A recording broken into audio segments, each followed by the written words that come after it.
బాలీవుడ్లో ఎంత పెద్ద హిట్ అయినా ఫ్లాప్ అయినా ఓటీటీలోకి రావాలంటే కనీసం 8 వారాల గ్యాప్ ఉండాల్సిందే.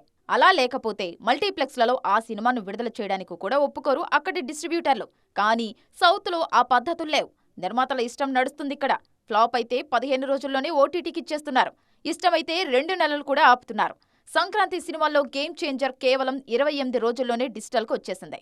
అదే పుష్ప 2ను తీసుకుంటే 50 రోజుల తర్వాత గానీ ఓటీటీలోకి రాలేదు. సంక్రాంతికి వస్తున్నాం నెల రోజులు దాటినా ఇంకా ఓటీటీ ఊసేలేదు. ఇక్కడ డాకు మహారాజ్ కూడా 40 రోజుల తర్వాత డిజిటల్ ఎంట్రీ ఇస్తుంది. అంటే నిర్మాతల సౌలభ్యంతో ఓటీటీ బిజినెస్ జరుగుతుందిక్కడ. టాలీవుడ్లోనూ మెల్లగా ఓటీటీ టైం గ్యాప్ పెరుగుతుంది. గతేడాది హనుమాన్ సినిమా 3 నెలల తర్వాత ఓటీటీలోకి వచ్చింది. ఈ సినిమాకు థియేటికల్ రెవెన్యూ దాదాపు 250 కోట్లకు పైగా వచ్చింది. అలాగే పుష్ప ఫస్ట్ పార్ట్ 18 రోజుల్లోనే ఓటీటీలోకి వస్తే పార్ట్ 2 రావడానికి 50 రోజులు పట్టింది. సలార్, కల్కి, త్రిబుల్ లాంటి సినిమాలు కూడా 50 రోజుల తర్వాతే ఓటీటీకి వచ్చాయి. రాబోయే పెద్ద సినిమాలకు కూడా ఓటీటీ టైం గ్యాప్ ఎక్కువ లేకుండా చూస్తున్నారు మేకర్స్. హిట్ సినిమాలకు థియేటికల్ రెవెన్యూ ఎక్కువగా వస్తుంది. డిజిటల్ ప్లాట్ఫామ్లో వీటి వ్యూవర్షిప్ తక్కువే.